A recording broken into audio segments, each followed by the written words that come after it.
So let's start where we left off, and we left off here. So I've just created a small note to just save your time and mine also. So I have not to write this thing. So let me just quickly copy these things and paste it here. So let me just delete these things, and I'll understand, make you understand each and everything, explaining it to you why. So there's a string name. Okay, just give me a moment and let me complete this and I'll be explaining. Okay, so we're creating a class employee which is having string name, last name, nationality, age, and it is containing a method also. We'll talking this method later. Now let's, okay, I have another method actually. Okay, I am having many methods, two methods. Okay, just don't focus on these methods right now. I'll be telling it to you very soon. But it's not aligned. I mean, is it inside this method? Okay, okay, my bad. It got inside this method.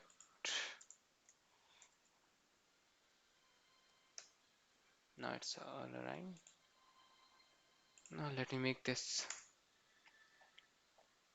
Okay, so I have to create another class for inheritance. So let's create a class and let me just check it out. I've already created those classes. Okay, so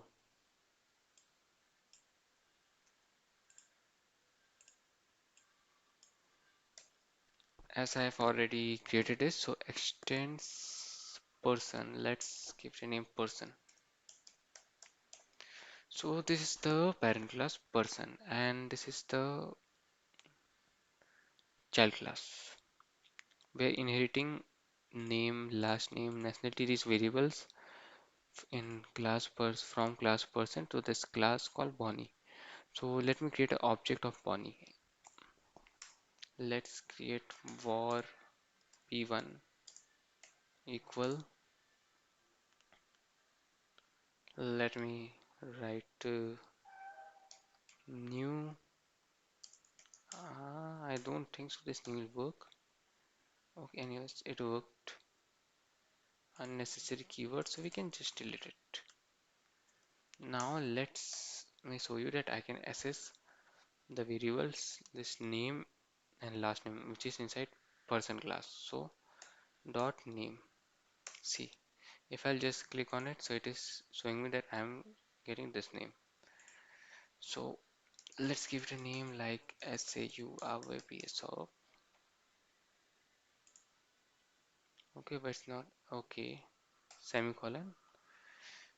Now I have set, I have called this, I've created an object of this class Bonnie B1, and I have given a value of Saurabh to the variable which is present in the class person, and let me just print it. So I have created a method here, white name. You can create any method. So let me call the method here first. So b1 dot name.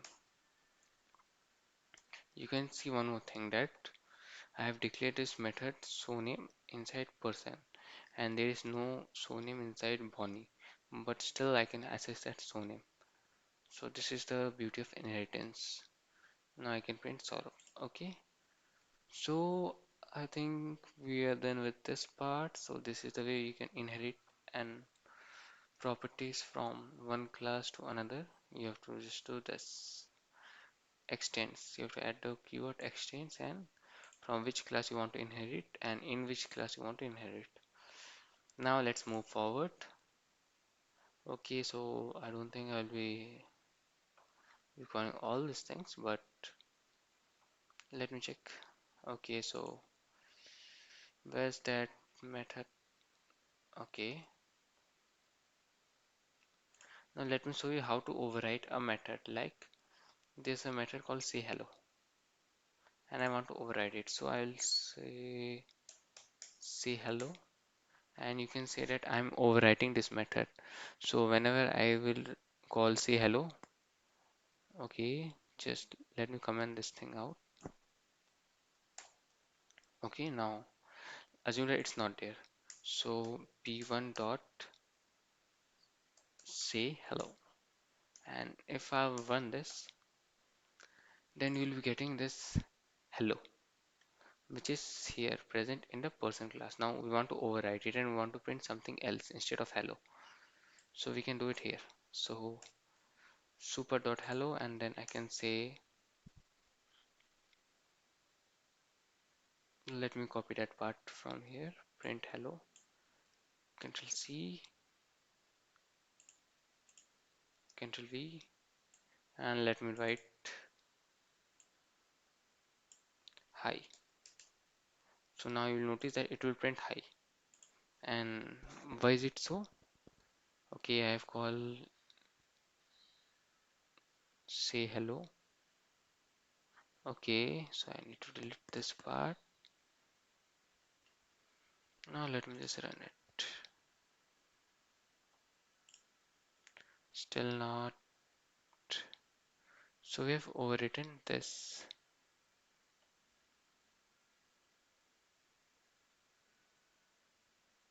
Let me just check it out why it's not working. Okay, so we have to delete this because we are not adding code. I mean, like it's like giving print hi here also. So we are not want that. We want only hi. So here came hi. So we have successfully overwritten the method. If that super word will be present, then this code will be executed. After that, the code written in this method will be executed. But as we want to overwrite it, I mean we don't want to print hello, so we have to delete that super and we have to print hi. So now we are printing hi instead of hello, and this is the way we can overwrite a method.